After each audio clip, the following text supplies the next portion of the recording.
सहनाववतु सहनौ भुनक्तु सह वीर्यं करवावहै तेजस्विनावधीतमस्तु मा विद्विषावहै। ओम शांति शांति शांति। सर्वेभ्यो नमः। అందరికీ నమస్కారం అండి. నిన్న చెప్పిన పాఠంలో ఎవరికైనా సందేహాలు ఉన్నాయండి? నిన్న తివాది ఉత్పత్తి చెప్పుకున్నాం కదా, ఇంకా ఆ తిప్పు రావడానికి ప్రక్రియ పద్ధతిలో ఎవరికైనా సందేహం ఉంటే చెప్పండి.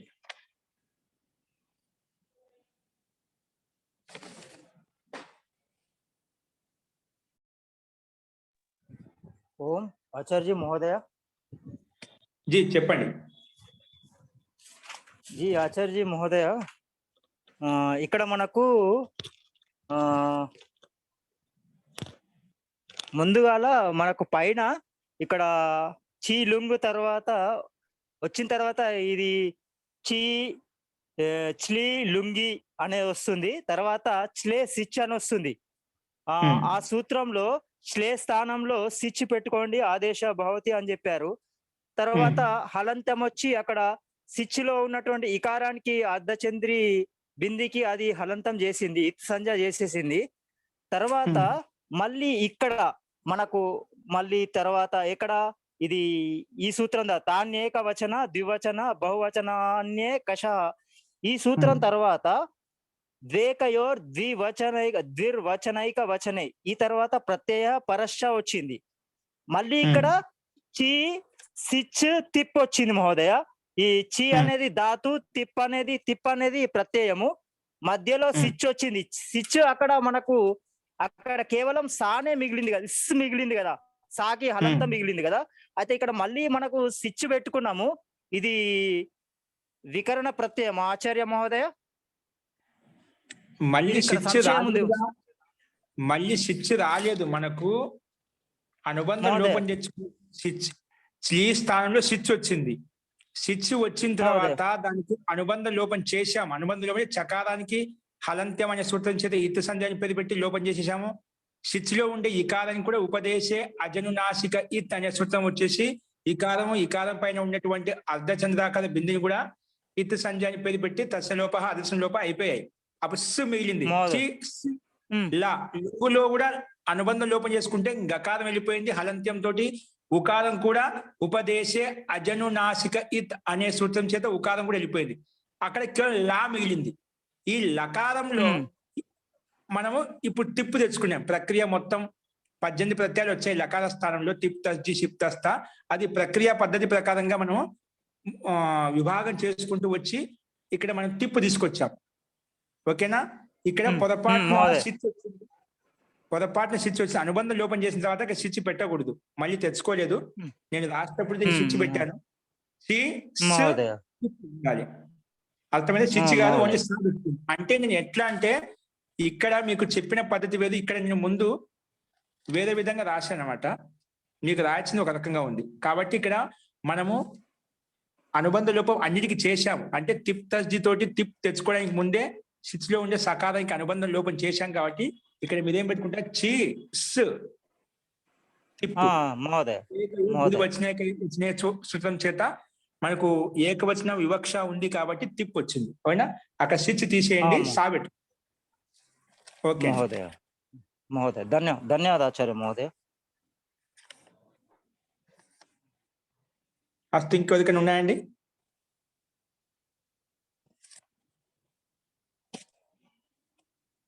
అస్తు, నేను మళ్ళీ ఒకసారి తిబాదుత్పత్తిని సంక్షేపంగా చెప్తాను.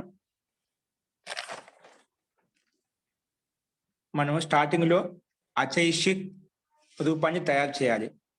అచైషిత్ రూపం అంటే అచైషిత్ అంటే ఇది లుంగు లకారం ప్రథమ పురుష ఏకవచనం. అంటే అతడు ఎన్నుకుంటున్నాడు. అచైషిత్ అతడు ఎన్నుకున్నాడు భూతకాలంలో, అంటే ఈ రోజు ఎన్నుకున్నాడు. లుంగు లకారం అద్యతన భూతకాలంలో వస్తుంది అనమాట. ఇది దీని యొక్క తాత్పర్యం. ఇది ఎలా తయారంటే చీ ధాతు తీసుకున్నాము. చీ ధాతు, దానికి భూవాదయో ధాతవ అనే సూత్రం ధాతు చిన్న పేరు పెట్టుకున్నాము. ధాతు అని పేరు పెట్టుకున్న తర్వాత ధాతులో ఉండే ఈ యకారానికి అంతిమ యకారానికి హలంత్యం, తర్వాత తస్యలోప హంసం లోప లోపం చేశాం, అప్పుడు చీ మిగిలింది. మళ్ళీ చీ అనే ధాతు ఉంది కాబట్టి ధాతుకు అధికారంలోకి ప్రత్యయం తెచ్చుకోవాలి. అందుకే ధాతో ఇదం అధికార సూత్రం అని చెప్పాము. ఈ అధికారంలో భూతే అనే మళ్ళీ చిన్న అధికారం స్టార్ట్ అయింది. ఇదేమంటుంది, ఈ భూతే అనే సూత్రంలో అధికారంలో ఎక్కడి నుంచి స్టార్ట్ అవుతుందో అక్కడ నుంచి వర్తమాన లట్ అనే సూత్రం వరకు మధ్యలో ఏవైతే ప్రత్యయాలు ఉన్నాయో అవన్నీ కూడా భూతకాలం చెప్పడం కోసం వస్తాయి. ఆ భూతకాలంలో ప్రత్యయం తెచ్చుకొని చెప్పింది. సో భూతకాలంలో భూతకాల అధికారం ఏ ప్రత్యయం ఉందంటే లుంగ్ అనే సూత్రం ఉంది. ఆ లుంగ్ అనే సూత్రం వచ్చి చెప్పింది, లుంగ్ భూతకాలం చెప్పాలి అంటే లుంగ్ ప్రత్యయం తెచ్చుకో, లుంగ్ అని తెచ్చుకో. లుంగ్ అంటే ఏమిటి, ఏ అర్థాన్ని చెప్తుంది, అద్యతన భూతకాలం చెప్తుంది, అద్యతన భూతకాలాన్ని చెప్తుంది. అందుకే భూతే అర్థ అంటే భూతకాల అర్థంలో వర్తమాన ధాతువు చేత, వర్తమాన ధాతు అంటే చీ ధాతువు చేత లుంగ్ వచ్చింది. లుంగ్ వచ్చిందా, లుంగ్ అంటే ఏమిటి, ప్రత్యయం అంటాం. ప్రత్యయానికి ప్రత్యయం పేరు పెట్టింది అంటే ప్రత్యయం వచ్చి చెప్పింది. ఆ ప్రత్యయం ఎక్కడ కూర్చోవాలంటే పరశ్చ పక్కన కూర్చోబెట్టుకో. అందుకే చీ లుంగు, చీ ధాతువు పక్కన లుంగ్ వచ్చింది. లుంగ్ వచ్చింది. లుంగు ఏ లుంగు లెక్కలు ఎందుకు వస్తుంది, ఏ అర్థం చెప్పడం కోసం వచ్చింది అని అంటే అక్కడ మనకు అర్థం చెప్పలేదు. లుంగు లెక్కలను భూతకాలంలో వచ్చింది.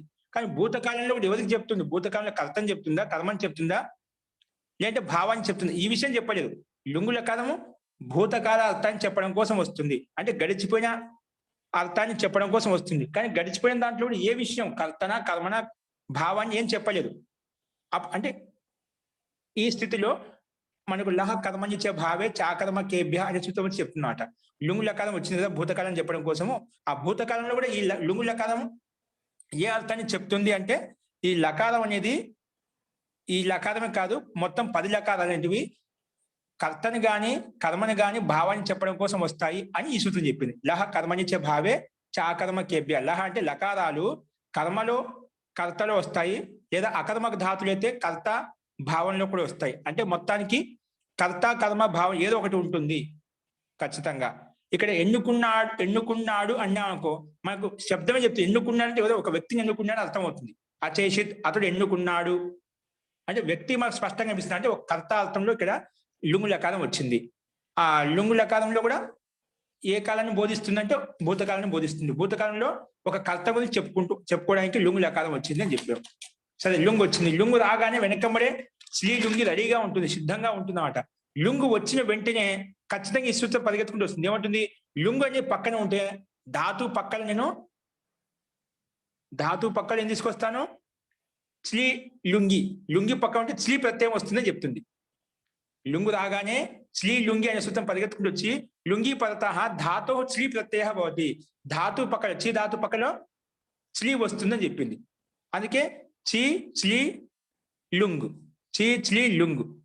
అది రాగానే మళ్ళా శ్రీ వచ్చిన వెంటనే మళ్ళీ శ్లేషించు సిద్ధంగా ఉంటుంది. శ్రీ వచ్చిన వెంటనే వెనకబడి ఈ సూత్రం వచ్చి నువ్వు ఎక్కడైతే శ్రీ చేసావో ఆ శ్రీకి మళ్ళీ స్విచ్ చేస్తాను అని చెప్పి, కాబట్టి శ్లేషించి వచ్చేసి ఆ శ్రీ స్థానంలో మళ్ళీ స్విచ్ చేసింది. అప్పుడు మనకేముంది, చి సిచ్ లుంగు, చి సిచ్ లుంగు. ఇప్పుడు ఈ స్థితిలో మనము లుంగులో ఉండే గకారానికి, లుంగ్ అనే ఒక ప్రత్యయం కాబట్టి లుంగులో ఉండే అంతిమ గకారానికి హలంత్యం అనే సూత్రం ఇత్తని పేరు పెట్టాము. అదేవిధంగా సిచ్లో ఉండే చకారానికి కూడా హలంత్యం అనే సూత్రం చేత ఇత్తని పేరు పెట్టుకున్నాం. తర్వాత ఉపదేశ అజనునాసిక ఇత్ వచ్చేసి అచ్చుల్లో ఉండే ఉపదేశ అజనునాసిక ఇత్ అనే అచ్చులు పెడుతుంది. ఇక్కడ అచ్చు అంటే లుంగులో ఊ ఉంది, అంటే ఉకారం పడి అర్ధ బింది ఉంది అని ఊహించుకొని మనం ఇక్కడ అనునాసిక అచ్చుకు ఉపదేశే అజనునాసిక ఇత్ అనే సూత్రం వచ్చేసి ఉకారానికి శిచ్లో ఉండే ఇకారానికి రెండింటికి ఇత్ అని పేరు పెట్టింది. ఈ రకంగా మొత్తము శిచ్లో ఉండే ఇకారము, లుంగులో ఉండే ఉకారము, అదేవిధంగా శిచ్లో ఉండే అంతిమ చకారము, లుంగులో ఉండే అంతిమ గకారానికి మొత్తానికి ఇత్ అని పేరు పెట్టుకున్నాం. ఇత్ అని పేరు పెట్టుకోగానే తస్యలోపం వచ్చేసి ఎవరికైతే ఇత్ అని పేరు పెట్టావో వాటిన్నిటికి లోపం చేసేది. లోపం అంటే ఏమిటి, అదిశం లోప చెప్పేసింది. అందుకే ఏం మిగిలింది, చి స్ ల, చి స్ ల. ఇప్పుడు లస్య మన లకార స్థానంలో ప్రతిని తీసుకోవాలి. అందుకే లస్య అని ఒక అధికార సూత్రం ఉంది. అధికార సూత్రం వచ్చి ఏమంటుంది, ఇదం అధికార సూత్రం. ఈ అధికారంలో వచ్చేటువంటి ప్రత్యయాలన్నీ కూడా అంటే ఈ లస్య అధికారంలో ఉన్నటువంటి ప్రత్యయాలు ఏవైతే ఉన్నాయో అవన్నీ కూడా లకార స్థానంలో వస్తాయి. ఎక్కడ రావు. ఇంకా వస్తే మనకు 10 లకారాలు ఏదో ఒకటి తెచ్చుకుంటాం కదా, లుంగు లకారం తీసుకున్నాం. లుంగు లకారానికి అనుబంధం లోపం చేస్తే లా మిగింది. ఈ లకార స్థానంలో వస్తాయంట. ఏం వచ్చినా కూడా శిశు స్థానంలో రావు, చి ధాతు స్థానంలో రావు. వస్తే ఎక్కడ వస్తాయి? లకారస్య ఏవ స్థానే భవంతి. లస్య అధికారంలో ఉన్నటువంటి ప్రత్యయాలు లకార స్థానంలో మాత్రమే వస్తాయి అని ఈ సూత్రం చెప్పింది. అందుకే ఈ లస్య అధికారం ఏ సూత్రం ఉంది? మొట్టమొదటిగా తిప్ తస్జి షిప్ తస్థ మిప్ వస్మస్ త ఆతాం ఝ థాస్ ఆథాం ధ్వం ఇట్ వహి మహిం. ఈ రకంగా ఈ లకార స్థానంలో లస్య అధికారం ఉంది. ఒక సూత్రం మొత్తం 18 ప్రత్యయాలు పరిగెత్తుకుంటూ వచ్చాయి. ఇక్కడ మనకు కావాల్సింది ఒకటి. కాబట్టి ఏం చేయాలి? దానికి ఒక ప్రణాళిక ఏర్పాటు చేశారు ఇక్కడ మహర్షి పాణిని. ఏం చెప్పాడు? సరే బాగానే ఉంది, లకార స్థానంలో 18 ప్రత్యయాలు వచ్చాయి. ఆ వచ్చిన దానికి ముందు ఒక నామకరణం చేసేసాయి. ఏం నామకరణం చేశారు? లహ పరస్మై పదం. లహ అంటే లకారం. ఏ లకారం? లుంగు లకారం. లుంగు లకార స్థానంలో వచ్చినటువంటి 18 ప్రత్యయాలకు పరస్మై పదం అని పేరు పెట్టేసాయి. మొత్తానికి ఒక పేరు పెట్టేశాము, పరస్మై పదం అని ఈ సూత్రం పేరు పెట్టింది 18 ప్రత్యయాలకు. లకార స్థానంలో 18 ప్రత్యయాలు వచ్చాయి. వచ్చిన వెంటనే ముందు అన్నిటికీ పరస్మై పదం అని పేరు పెట్టుకున్నాం. ఎవరు పెట్టారు? లహ పరస్మై పదం. మన దగ్గర ఇక్కడ నేను రాసేటప్పుడు చి సిచ్ అని పెట్టాను. సిచ్ పెట్టకుండా సా పెట్టండి. చి లుంగ్ అల్లు. ఈ స్థితిలో లహ పరస్మై పదం వచ్చి అన్నిటికీ 18 ప్రత్యయాలకు పరస్మై పదం పేరు పెట్టుకుంది. పేరు పెట్టుకున్న తర్వాత మళ్ళా తంగాణ వాత్మనే పదం దాని కింద నేను చూద్దాం. ఇది వచ్చి ఏమందంటే తంగాణ వాత్మనే పదం. తంగ్ అంటే తిప్తస్జి షిప్తస్థ మిప్వస్మస్, ఇవి 9. ఇది 9 తర్వాత తా ఆతాం ఝ ఉంది చూడండి. అంటే తాండు మొదలుకొని గా వరకు తంగ్. తా ఆతాం ఝ థాస్ ఆథాం ధ్వం ఇటు వహి మహిం. అంటే తాండు మొదలుకొని లాస్ట్ గా ఉంది కదా అంతవరకు. అంటే మిగిలిన 9 ప్రత్యయాలకు ఆ తంగులకు ఆత్మీయ పద సంధ్య అని పేరు పెట్టుకుంది. ఆత్మీయ పద సంధ్య అని పేరు వస్తుందని చెప్పింది. తంగాణ ఆత్మనే పదం. ఇక్కడ తంగ్ ప్లస్ ఆన శబ్దంతో శత్రు శానిస్ ప్రత్యయాలను తీసుకోవాలి. అంటే శత్రు శానిస్ ప్రత్యయాలకు కూడా ఆత్మనే పద సంధ్య అని పేరు పెట్టుకుంటాం. ఏ సూత్రం ద్వారా? ఇదే సూత్రం ద్వారా శత్రు శానిస్ ప్రత్యయాలకు ఆత్మనే పదం అని కూడా పేరు వచ్చింది. అస్తు ఇవి మనకి ఇక్కడ లేవు. తంగ్ అంటే తాంజ నుంచి మొదలుకొని మహింగ్ వరకు ఉండే 9 ప్రత్యయాలకు ఇది ఆత్మనే పదం అని పేరు పెట్టింది ఈ సూత్రం వచ్చేసి. ముందేమో లహ పరస్మై పదం మొత్తం 18 ప్రత్యయాలకు మొత్తానికి పరస్మై పదం పేరు పెట్టేసింది. కానీ ఈ సూత్రం వచ్చేసి లేదు. దాంట్లో మొదటి 9ని వదిలిపెట్టి అంటే తర్వాత ఉండే తాండు మొదలుకొని మహింగ్ వరకు 9 ప్రత్యయాలకు నేను ఆత్మనే పదం అని పేరు పెట్టుకుంటా అని చెప్పి డివైడ్ చేసింది. అంటే 9 తర్వాత ఉండే 9 ఆత్మీయ పద సంధ్యకాలు అయిపోయాయి. అంటే తాండు మొదలుకొని గా వరకు ఉండేటువంటి ఏవైతే ఉన్నాయో వాటికి నేను ఆత్మీయ పద సంధ్య అని పేరు పెట్టుకుంటానని చెప్పి ఈ సూత్రం వచ్చి పేరు పెట్టుకుంది. అవి మిగిలినటువంటివి పైన 9 అవి పరస్మై పదాలుగా ఉండిపోతాయి. అవి పరస్మై పదాలుగా ఉండిపోయాయి. ఆ రకంగా మనకు పైన ఉండే 9 పరస్మై పదాలుగా, కింద ఉండే 9 ఆత్మీయ పదాలుగా 2 రకాలుగా డివైడ్ చేసుకున్నాం. కానీ మనకి ఏం కావాలి? ఒక ప్రత్యయం కావాలి. ఒక డివైడ్ చేసుకున్నాం. ఏవి తెచ్చుకోవాలని చెప్పుకోలేదు. కాబట్టి శేషాత్ కర్తరి పరస్మై పదం.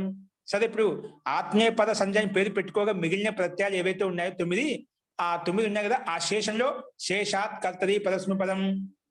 మిగిలిన ఏవైతే ఉన్నాయో అవి దాని కర్తరి పరస్మై పదం. ఇక్కడ నువ్వు కర్తార్థంలో పరస్మై పద సంధ్యకాలు తెచ్చుకో అని చెప్పింది. కర్త గురించి చెప్పడం కోసము ఇక్కడ కర్తనే కదా. అచైషీత్ అంటే ఎన్నుకున్నాడు. అంటే లకారం లుంగు లకారం ఏ అర్థంలో వచ్చింది? కర్త అర్థంలో వచ్చింది. కాబట్టి కర్తార్థంలో వచ్చింది కాబట్టి నువ్వు ఎలా పరస్మై పదాలు ఆత్మీయ పదం అని 2 పేర్లు పెట్టుకున్నావు కదా, 2 విభాగాలు చేసావు కదా. దాంట్లో మిగిలినవి ఏవైతే ఉన్నాయో 9, ఆ 9 పరస్మై పద సంధ్యకాలు కర్తార్థం కోసము వస్తాయి. అందుకే పరస్మై పద సంధ్యక వర్ణాలు ప్రత్యయాలు ఏవైతే ఉన్నాయో అవి తెచ్చుకో అని చెప్పింది. శేషాత్ మిగిలిన 9 ప్రత్యయాలు కర్తరి పరస్మై పదం అంటే కర్తార్థంలో ఈ పరస్మై పద సంధ్యకాలు వస్తాయి అని చెప్పింది. అంటే కర్తార్థంలో పరస్మై పద సంధ్యకాలు వస్తాయనగానే ఆత్మీయ పదంలో ఉన్నటువంటి తాండు మొదలుకొని మహిం పర్యంతం ఉన్నటువంటి ప్రత్యయాలు ఏవైతే ఉన్నాయో 9 ఆటోమేటిక్ వెళ్ళిపోతాయి. ఈ సూత్రం వచ్చి కర్తరి పరస్మై పదం అనగానే. కానీ పరస్మై పదంలో కూడా మనకి ఎన్ని ఉన్నాయి? 9 ఉన్నాయి. ఎన్ని ఉన్నాయి? 9 ఉన్నాయి. మనకు కావాల్సిన ఒకటి ఏమంటే ఆ 18 ప్రత్యయాలు 9 డివైడ్ అయిపోయినాయి. ఆత్మీయ పదం వెళ్ళిపోయింది. కానీ పరస్మ పదం కూడా 9 వచ్చాయి. దాంట్లో ఏం తెచ్చుకోవాలి? దాంట్లో కూడా ముందు ఆ 9కి ఒక విభాగం చేసుకున్నాం. ఏం విభాగం చేశాము? తింగస్ త్రీని త్రీని ప్రథమ మధ్యమోత్తమాహ. తింగస్ త్రీని త్రీని అంటే తింగులకు తింగ్ అని చెప్పాను. తిప్ ప్లస్ జిలో ఉండే తి నుండి మొదలుకొని తా ఆతాం ఝ థాస్ ఆథాం ధ్వం ఇటు వహి మహింగ్ అంతిం 18వ ప్రత్యయం మహింగ్లో ఉండే గకారం. అంటే ఇక్కడ మొదటి అక్షరం అంతిమ గకారం, దాన్ని తింగ్ అంటాం. తింగ్ అనగానే 18 ప్రత్యయాలకు. ఇది అంటూ తింగ అంటే ఆ 18 ప్రత్యయాలకు త్రీని త్రీని అంటే మూడిట్లకు ప్రథమ మధ్యమ ఉత్తమ అని పేరు పెట్టేసింది. ఈ సూత్రం వచ్చేసి ఆ 18 ప్రత్యయాలకు మూడిట్లకు ప్రథమ మధ్యం ఉత్తమ అని చెప్పి అన్నిటికీ పేరు పెట్టి వెళ్ళిపోయింది అనమాట. ప్రథమ పురుషము, మధ్యం పురుషం, ఉత్తమ పురుషం అని చెప్పి. ముందుగా పరస్మ పదంలో మనం తీసుకున్నాం కాబట్టి మూడిట్లకు ప్రథమ పురుషము, మళ్ళీ మూడిట్లకు మధ్యం పురుషము, మళ్ళీ మూడిట్లకు ఉత్తమ పురుషం అని చెప్పింది. అని పేరు పెట్టిన తర్వాత శేషే ప్రథమ అది మామూలుగా అన్నిటికీ పెట్టింది. ఆత్మీయపదం ఉండే ప్రత్యయాలు కూడా అన్నిటికీ పెట్టేసింది. ఇప్పుడు ఊరికి పేర్లు పెట్టుకున్నాం, కానీ ఇంకా మనకు నిశ్చయం కాలేదు ఏ ప్రత్యయం తెచ్చుకోవాలని. పరస్మ పదాల్లో అక్కడ మనకు 3 పురుషాలు ఉన్నాయి. ఏం తెచ్చుకోవాలి? ఏ పురుషుని తెచ్చుకోవాలంటే మళ్ళీ శేషే ప్రథమ. ఈ సూత్రం వచ్చి శేషంలో, శేషం అంటే ఏమిటి?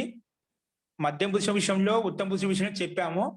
మధ్యమ ఉత్తమ విషయాలు అన్య శేష అని చెప్పాను. అంటే ఇక్కడ విస్మత్ పదం మధ్యం పురుషం ఎప్పుడు వస్తుంది, ఉత్తమ పురుషం ఎప్పుడు వస్తుంది అని మనం స్పష్టంగా చెప్పానమాట. ఇక్కడ ఉత్తమ పురుషం తెచ్చుకోవాలి, మధ్యం పురుషం తెచ్చుకోవాలి, ఇక్కడ ఏం సంకేతం లేదు మనకు.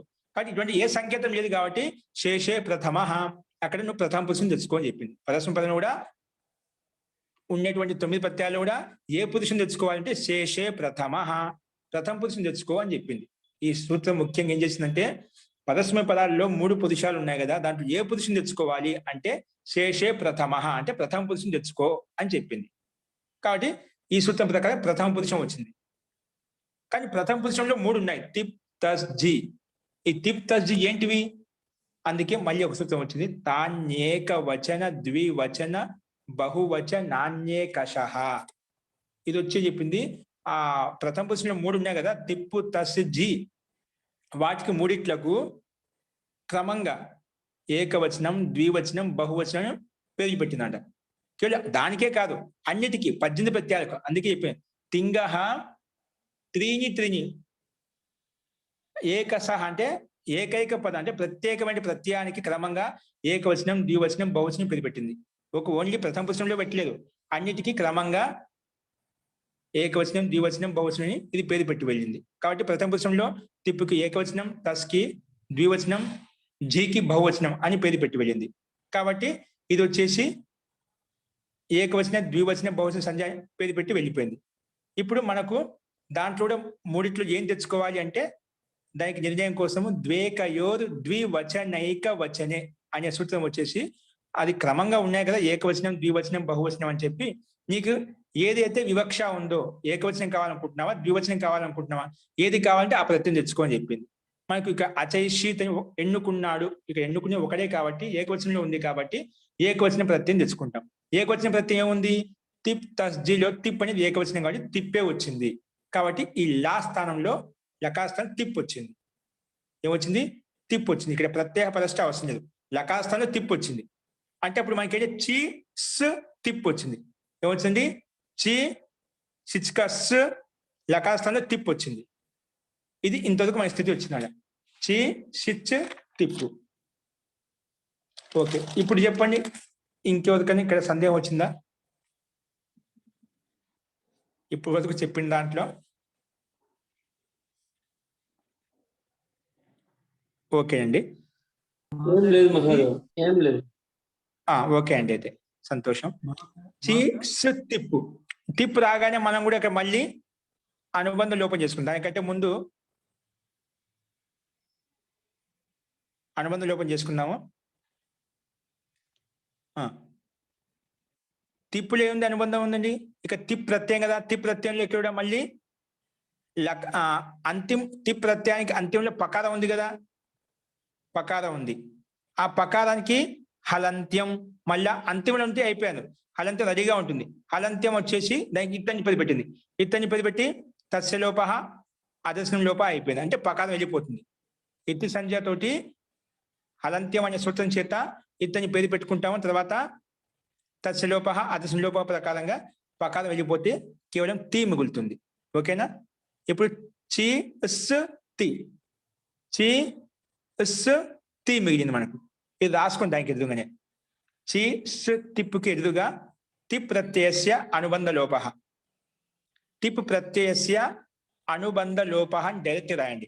అనుబంధ లోప ఏం చేసామని అడిగినప్పుడు మీరేం చెప్పాలి? హలంత్యం. రాసుకుని పర్వాలేదు, సొంత ఇప్పుడు రాయండి, హలంత్యం రాయండి. హలంత్యం అనేన సూత్రేణ తిప్ ప్రత్యయే అంతిం పకారస్య ఇత్ సంజ్ఞా భవతి. తిప్ ప్రత్యయే అంతిం పకారస్య కిం భవతి? ఇత్ సంజ్ఞా భవతి. తిప్ ప్రత్యయే అంతిం పకారస్య ఇత్ సంజ్ఞా భవతి. ఇత్ అని పేరు పెట్టగానే ఎవరు వస్తారు? తస్య లోప వస్తుందన్నమాట. ఇత్ అని పేరు పెట్టగానే తస్య లోప అనేనా ఇత్ సంజ్ఞకస్య లోప భవతి. ఇక్కడ ఒకటే కాబట్టి ఇత్ సంజ్ఞకస్య లోప భవతి అని రాశాను. అనేనా ఇత్ సంజ్ఞకస్య లోప భవతి. తస్య లోప రాసి అనేనా ఇత్ అనేనంటే ఈ సూత్రం చేతని ఇత్ సంజ్ఞకస్య లోప భవతి. ఇత్ సంజ్ఞకస్య లోప భవతి. మళ్ళా లోపహితికి అంటే అదర్శనం లోప రాయండి. అనేనా అదర్శనస్య లోప సంజ్ఞా భవతి. అదర్శనస్య లోప సంజ్ఞా భవతి. కొంత దూరం వెళ్ళిన తర్వాత ఇవన్నీ మాటి మాటికి ఒకసారి చేశాం కదా, వాటిని మాటి మాటికి రాయకుండా ఏం రాయొచ్చు? సింపుల్ గా తిప్ ప్రత్యయస్య అనుబంధ లోప డైరెక్ట్ గా ఏంటండి? తిప్ ప్రత్యయస్య ఇక్కడ రాయండి. తర్వాత రాబోయే అభ్యాసంలో తిప్ ప్రత్యయస్య అనుబంధ లోప అని చెప్పి తీసేయచ్చు మనం డైరెక్ట్ గా, మళ్ళీ మళ్ళీ రాయకుండా. ఎందుకంటే ఒకసారి చూపించాం కాబట్టి ప్రక్రియ. అస్తు అంటే మనకు తెలిసిన అనుబంధ లోపం ఏం చేసామంటే, ఇప్పుడు మనకు తెలియదు అనుకోండి, తీలో ఉండి ఇకానికి లోపం చేయడం మొదలు పెట్టామంటే మనకి ఇబ్బంది అవుతుంది. తకానికి లోపం చేస్తా అంటే ఇబ్బంది అవుతుంది. లేదు, హలంత్యం అనే సూత్రం వచ్చి పకారానికి అంతిమంలో ఉంది కాబట్టి పకారానికి ఇత్తని పేరు పెట్టుకున్నాము. మళ్ళీ తస్య లోపం వచ్చి ఆ ఇత్తని పేరు పెట్టిన దానికి లోపం చేసిందని తెలిసి ఉండాలి మనకు. అప్పుడు మనం డైరెక్ట్ గా అనుబంధ లోప అని రాసుకోవచ్చు మనకు అర్థమైన తర్వాత. అస్తు ఇప్పుడు పకారం కూడా వెళ్ళిపోయింది. అప్పుడు ఏం మిగిలింది మనకు? రాయండి కింద. లోపం అయిపోయిన తర్వాత ఏం మిగులుతుంది? చి స్ తి, చి ఇస్ తి. దానికి ఎదురుగా బాణం గుర్తించి రాసుకోండి. మనం ముందు చెప్పుకునేది యస్మాత్ ప్రత్యయ విధి, యస్మాత్ ప్రత్యయ విధిస్ తదాది ప్రత్యయేంగం. చూసి రాసుకోండి, తప్పు రాయద్దు. యస్మాత్ ప్రత్యయ విధి, ప్రత్యయ విధిస్ ఇచ్చాడు ఇక్కడ, అంటే విషదకం సకాలంగా మారిపోతుంది. ప్రత్యయ విధిస్ తదాది, తదాది ప్రత్యయేంగం, ప్రత్యయేంగం. యస్మాత్ ప్రత్యయ విధిస్ తదాది ప్రత్యయేంగం. ఇదేమంటుంది మనకు? సింపుల్ గా ఏమంటుంది? అంగ సంజ్ఞ పేరు పెడుతుంది. అంగ సంజ్ఞ ఎప్పుడు పేరు పెడుతుంది? అంగమని ఎప్పుడు పేరు పెడుతుంది? ప్రత్యయం పక్కన ఉంటే ముందు దానికి అంగమని పేరు పెట్టేస్తుంది అంతే. ఏమిటి దీని యొక్క కండిషన్ ఏంటి? నువ్వు ఏ ధాతు చేత అయితే ప్రత్యయం తెచ్చావో ఆ ధాతు పక్కల ప్రత్యయం ఉంటేనా ముందున్న దానికి అంగం అని పేరు. ఏంటండి? ముందున్న దానికి అంగం అని పేరు. ఇక చీ ధాతు చేత టిప్ ప్రత్యయం తీసుకొచ్చామా, సిచ్ తీసుకొచ్చామా? టిప్ అనేది ప్రత్యయం. ఇప్పుడు సిచ్, ఒక నిమిషము, ఇక్కడ మనకి స్థితి ఏంటి? చి ఇస్ తి, రెండు ప్రత్యయాలునా? సిచ్ కూడా ప్రత్యయమే. తర్వాత తిప్పుక తి మిగిలింది, అది కూడా ప్రత్యయం, రెండు ప్రత్యయాలు కదా. ఇదేమంటుంది? యస్మాత్ ధాతో ప్రత్యయ విహిత తదాది ప్రత్యయే పరతః పూర్వస్య అంగ సంజ్ఞా భవతి. అంటే ఏ ధాతు చేత అయితే నువ్వు ప్రత్యయం తీసుకొచ్చావో అలాంటి ప్రత్యయం పక్కన ఉంటే ముందున్న దానికి అంగం అని పేరు అని చెప్పింది. ఇదేగా చెప్పింది. ఇక్కడ మనకేముంది? చి ఉంది, ఇస్ ఉంది, టిప్ ఉంది. ఏది పక్కన ఉంటే ముందున్న దానికి అంగం అని పేరు వస్తుంది? అప్పుడన్నా మనకి ఇంతకుముందు చెప్పుకున్నా డైరెక్ట్ ఒకటే ప్రత్యయం ఉండేది, ఒకటే ధాతు ఉండేది కాబట్టి ఆ ప్రత్యయం పక్కన ఉంటే ముందున్న దానికి అంగం అని పేరు పెట్టుకున్నాం. ఇక్కడ మనకు మధ్యలో సావడ కూర్చుంది కదా, అది కూడా ప్రత్యయమే. అంటే ఆ సా పక్కన ఉంటే ముందున్న దానికి అంగం పేరు పెట్టుకోవాలా, తిప్ అనే ముందు పక్కన ఉంటే ముందున్న దానికి అంగం పేరు పెట్టుకోవాలా, ఏ దానికి పేరు పెట్టుకోవాలి. కానీ ఇక్కడ ఏం చూడాలి అంటే ముందుగా చీ ధాతు ఉన్నప్పుడు ముందుకు వచ్చిన ప్రత్యయం ఏంటండి? తిప్పు ప్రత్యయం. తిప్పే కదా. తిప్ అంటే లుంగు వచ్చింది, ఆ లుంగు స్థానంలో తిప్పు వచ్చిందన్నమాట. అంటే ముందు తిప్పు తెచ్చుకున్నామట. మొత్తానికి ఏం తెచ్చుకున్నాం? తిప్పు తెచ్చుకున్నాం. అంటే ముఖ్యంగా లుంగు ప్రత్యయం రావడానికి కారణం ఏంటి? చీ ధాతు చేత తిప్పు వచ్చింది. ఆ చీ ధాతు చేత లుంగు వచ్చింది. ఆ లుంగు స్థానంలో తర్వాత తిప్పు వచ్చింది. అంటే ప్రత్యయ స్థానంలో వచ్చిన తిప్పు కూడా ప్రత్యయం కిందనే భావిస్తాం. ప్రత్యయ స్థానంలో వచ్చినటువంటి తిప్పు కూడా ప్రత్యయం కిందనే భావిస్తాం. అస్తు. కాబట్టి మొట్టమొదటికి వచ్చిన లుంగు లకార స్థానం లుంగు వచ్చింది, ఆ లుంగు స్థానం తిప్పు వచ్చింది. కాబట్టి చీ ధాతు చేత తిప్ ప్రత్యయం వచ్చింది. అలాంటి ప్రత్యయం పక్కన ఉంటే ముందున్న దానికి అంగం అని పేరు. ఇక్కడ ముందు ఏమేమి ఉన్నాయండి? చీ ఉంది, సిచ్ ఉంది. మొత్తానికి అంగం అని పేరు వస్తుందండి. ఒక చీ ధాతుకే కాదు, తిప్పు ప్రత్యయం పక్కన ఉంటే చాలు, ముందు ఎన్ని వర్ణాలు ఉన్నాయి, ఏమన్నా ఉన్నాయి, మొత్తం అంగం అయిపోతుంది. కాబట్టి ఇక్కడ చీ అది మొత్తం అంగం అయిపోయింది. అర్థమైందా? ఓన్లీ చీ కాదు, చీ పక్కన ఉండే స్ కూడా అంగం కిందనే తీసుకుంటాం. అది కూడా దానికి కూడా అంగం అని పేరు. తి అనే ప్రత్యయం పక్కన ఉంటే ముందున్న మొత్తం భాగానికి అంగం అని పేరు. ఒకవేళ శిచ్ కూడా ప్రత్యయం కాబట్టి అప్పుడు ఆ శిచ్ ప్రత్యయం నిమిత్తం తీసుకున్నాం అనుకోండి, అప్పుడు శిచ్ ప్రత్యయం పక్క ఉంటే చీ ఒకటి అంగం అవుతుంది. ఒకటి ఇది తీసుకున్నాం అనుకో, శిచ్ పక్కన ఉంటే ముందునే ఉంది చీ ధాతు, చీ ఒక్క ధాతు మాత్రం అంగం అని పేరు వస్తుంది. ఒకవేళ తిప్పు తీసుకున్నాం అనుకోండి, తిప్పు పక్కన ఉంటే ముందుని మొత్తం చీస్ మొత్తం అంగం అయిపోతుంది. అర్థమైందా? తిప్పు ప్రత్యయం తీసుకుంటేనా ముందున్న చీస్ మొత్తానికి అంగం అని పేరు. నువ్వు అది కాకుండా తిప్పు ప్రత్యయం కాకుండా ఒక సి తీసుకున్నావు అనుకోండి, ఒకవేళ ఇక్కడ అవసరం లేదు, తర్వాత చెప్తాను. ఒక సి తీసుకున్నాం అనుకోండి, సి కూడా ప్రత్యయం కాబట్టి ఈ సి పక్కన ఉంటే స్ అంటే సిక స్ మిగిలింది కదా, సిక స్ మిగిలిందా, అస అనే ప్రత్యయం పక్కన ఉంటే ముందు చికి మాత్రమే అంగం అని పేరు వస్తుంది. అంగం పేరు రావడానికి ప్రత్యయం పక్కన ఉండాలి. ప్రత్యయం పక్కన ఉంటే ముందు ఏదైనా ఉండి మొత్తానికి అంగం అని పేరు పెట్టేస్తుంది. ఇక తిప్ప ప్రత్యయం పక్కన ఉంది కాబట్టి ఆ ప్రత్యయం పక్కన మొత్తానికి చీస్ అనే దానికి మొత్తానికి అంగం అని పేరు వచ్చింది. ఓకేనా? అస్తు. ఇప్పుడు రాసుకున్నా. అనేన సూత్రేణ ప్రత్యయే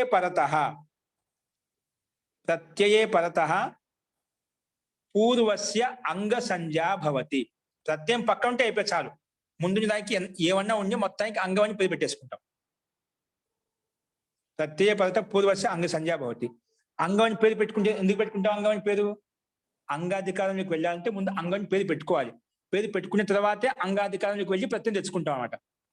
మనం ఏ అధికారంలోకి వెళ్ళాలనో ముందుగా ఆ అధికారం పేరు పెట్టుకోవాలి. పెట్టుకున్న తర్వాతే మనం ఆ అధికారంలోకి వెళ్ళి ప్రత్యయం తెచ్చుకుంటాం. ఇప్పుడు భా అని పేరు పెట్టినాకో బస్ అధికారంలోకి వెళ్ళి ప్రత్యయం తెచ్చుకుంటాం. ధాతు అని పేరు పెట్టినాకో ధాతు అధికారంలోకి వెళ్ళి ప్రత్యయం తెచ్చుకుంటాం. ఆ రకంగా ఏ అధికారంలోకి వెళ్ళాలనో ముందు ఆ అధికారం యొక్క పేరు పెట్టుకోవాలి. ఇప్పుడు అంగాధికారంలోకి వెళ్ళాలి కాబట్టి అంగం అని పేరు పెట్టుకున్నాం. ప్రత్యయం పక్క ఉంటే ముందు దానికి అంగం. ఇక్కడ తి ప్రత్యయం పక్క ఉంటే చీస్ మొత్తం ఉంది కాబట్టి ఆ మొత్తానికి అంగం అని పేరు వచ్చింది. ఓకే, అంగం అని పేరు పెట్టుకున్న తర్వాత అంగస్య రాసుకోండి. అంగస్య ఇదం అధికార సూత్రం. ఇదం అధికార సూత్రం. అస్మిన్ అధికారే ఏముందంటే సూత్రం మళ్ళీ రాసుకోండి. ఇది అంగాధికారంలో ఉందంటండి. అంగాధికార సూత్రం ఉంది, ఇది నీట్ గా రాసుకోండి. లుంగ్, లంగ్, లింగ్, లుంగ్, లంగ్, లింగ్ 3 గకారంతో వచ్చాడు. లుంగ్, లంగ్, లింగ్. క్ష్వడు దాత్త అంటే క్ష్వడు దాత్త. లుంగ్, లంగ్, లింగ్ క్ష్వడు దాత్త. లుంగ్, లంగ్, లింగ్ క్ష్వడు దాత్త. రాసుకున్నారా? లుంగ్, లంగ్, లింగ్ క్ష్వడు దాత్త. ఇదేమంటుందో ఒకసారి వినండి. ఇదేమంటుంటే లుంగు లకారం పక్కన ఉన్నా లేదా లంగు లకారం పక్కన ఉన్నా లేదా లిరుంగు లకారం పక్కన ఉన్నా, అంటే ఈ 3 లకారాల్లోంచి ఏ లకారం పక్కన ఉన్నా కూడా అంగానికి అట్ ఆగం అవుతుంది. అంగానికి వస్తుంది అట్టు ఆగమంగా వస్తుంది అంటాం. దీన్ని ప్రత్యయం వేరు, ఆగం వేరు అండి, గుర్తుపెట్టుకోండి, చెప్తాను. అట్టు ఆగం అంటాము, ప్రత్యయం వేరు, ఆగమాలు వేరు. ఓకేనా? ఇది ఆగం చేస్తుంది. అట్టు ఆగమంగా వస్తుంది అని చెప్పింది. ఏం చెప్పింది? ఇది దీని యొక్క లక్షణం ఏంటి, దీని యొక్క కండిషన్ ఏమిటి? నేను అట్టు అంగానికి అట్టు చేయాలి అంటే కండిషన్ ఉండాలి, లుంగన్న పక్కన ఉండాలి, అంటే లుంగు లకారణ పక్కన ఉండాలి, లేదంటే లంగి లకారణ పక్కన ఉండాలి, లేదంటే లుంగు లకారణ పక్కన ఉండాలి. అప్పుడు అది పక్కన ఉంటే ముందున్నటువంటి అంగానికి, ధాతుకు అని చెప్పలేదు, ఏమంటుంది? అంగానికి అంటుంది. అంటే ముందు అంగానికి పేరు పెట్టుకుంటేనే మన ఈ సూత్రం వచ్చి పనిచేస్తుంది. అంగానికి పేరు పెట్టుకోకపోయినా అనుకోండి, ఇది అంగానికి మాత్రం అర్థం చేస్తుంది. కాబట్టి ఈ సూత్రం రాదనట. ముందు అంగానికి పేరు పెట్టుకున్న తర్వాత ఈ సూత్రం వచ్చి పనిచేస్తుంది. అందుకే అంగాధికారంలోకి వచ్చింది ఇందుకోసమే. ఓకే. లుంగు గాని, లంగు గాని, లుంగు గాని పక్కన ఉంటే అంగానికి అట్టు ఆగమం వస్తుంది, అట్టు ఆగమంగా వస్తుంది అని చెప్పింది. ఏమొస్తుంది? అట్టు ఆగమంగా వస్తుంది. ఇక్కడ అంగం ఏంటండి? ఇక్కడ మనకు లుంగు లెక్క ఉందే ముందు, ఫస్ట్ కండిషన్ ఉంది, లుంగు గాని, లంగు గాని, లుంగు గాని పక్కన ఉండాలి. ఇక్కడ ఏముంది మనకు? టిప్ ఉంది. ఇది లుంగా, లంగా, లింగా? లుంగు కాదు, లంగు కాదు, లింగు కాదు. మళ్ళీ ఎందుకని ఇక్కడ?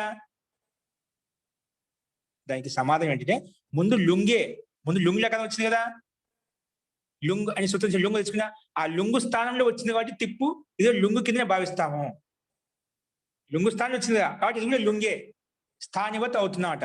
అది మొదట్లో లుంగు ఉండేది కాబట్టి అదే లక్షణాలు దీనికి కూడా వర్తిస్తాయి, అదే లక్షణాలు దీనికి కూడా వర్తిస్తాయి. అంటే లుంగు స్థానంలో వచ్చింది కాబట్టి ఇది కూడా లుంగు కిందనే భావిస్తాం. కాబట్టి ఇది లుంగు ప్రత్యేకంగా టిప్ అనేది లుంగు ప్రత్యయం పక్కన ఉంది కాబట్టి ముందున్న అంగానికి, చెప్పాను పైన సూత్రం చెప్పి, యస్మాత్ ప్రత్యయ విధి తదాది ప్రత్యయంగం. ప్రత్యయం పక్కన ఉంటే ముందున్న దానికి అంగానికి అట్ట ఆగం అని పేరు. ఇక్కడ అంగం ఎవరికి పెట్టుకున్నాము? చి మొత్తం ఇది అంగం. టిప్ అని పక్కన ఉంటే చిస్ అనేది మొత్తం అంగం కదా, ఈ అంగానికి అట్టు ఆగం వచ్చింది, అట్టనే ఆగమంగా వచ్చింది. ఏంటండి? అట్టు ఆగమంగా వచ్చింది. ఇంతవరకు మనకు ప్రత్యయం వచ్చింది చెప్పుకున్నాము, ఆదేశం వచ్చింది చెప్పుకున్నాం, కానీ ఆగమనం ఫస్ట్ టైం వచ్చింది. ఇక్కడ ఆగం అంటే రావడం. ఎక్కడొస్తుంది? అట్టు వచ్చిందన్నమాట. అట్టు వచ్చింది. అట్టు ఎక్కడొస్తుంది? అంగానికి అట్టు చేయమని చెప్పావు. ఎక్కడ చేయాలి అంగానికి అట్టు ఆగం? చీస్ అనేది అంగము. ఈ అంగానికి అట్టు వస్తుంది చెప్పింది, అట్టు ఆగమంగా వస్తుంది చెప్పింది. కానీ ఇక్కడ చీస్కి ఎక్కడ కూర్చుంటుంది? ముందు కూర్చుంటుందా, దాని పక్కన కూర్చుంటుందా, లేదా పైన కూర్చుంటే కింద కూర్చుంటే ఎక్కడ కూర్చుంటుంది? ఏదో చెప్పాలి కదా. ఇప్పుడు ప్రత్యయం అని చెప్పాం, ప్రత్యయం ఎక్కడ కూర్చొని? పరశ్చ అని చెప్పాం. ప్రత్యయం ఎక్కడ కూర్చొని? ఊరికి ధాతు ప్రత్యయం వచ్చింది కదా, ఆ ప్రత్యయం ఎక్కడ కూర్చుంటుంది అంటే పరశ్చ అని సూత్రం వచ్చి చెప్పింది, ధాతుకి పక్కనే కూర్చోబెట్టుకో అని చెప్పి. అదేవిధంగా ఇక్కడ అట్టు ఆగమంగా వచ్చింది. ఎవరికి? అంగానికి వచ్చింది. వీరికి అంగానికి అట్టు ఆగమం చెయ్యి అని చెప్పింది. కానీ అంగానికి ఎక్కడ కూర్చోబెట్టాలి? ముందా, వెనక, పైన, కింద? దానికి నిర్ణయం కోసము దీని కండిషన్ దొరికే, లుంగు పక్కన ఉంది, అంగం కూడా ఉంది నాకు, కాబట్టి అట్టు ఆగమం చేస్తా అని చెప్పింది. కానీ ఎక్కడ చేస్తా అని చెప్పలేదు. వీరికి అంగానికి అట్టు ఆగమంగా వస్తుందని చెప్పింది.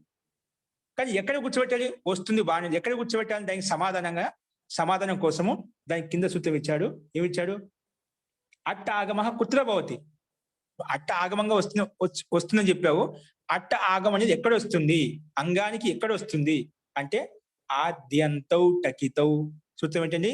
ఆద్యంతౌ టకితౌ, ఆద్యంతౌ టకితౌ. ఇది సూత్రం అండి. ఇదేమంటుంది? ఆద్యంతౌ టకితౌ.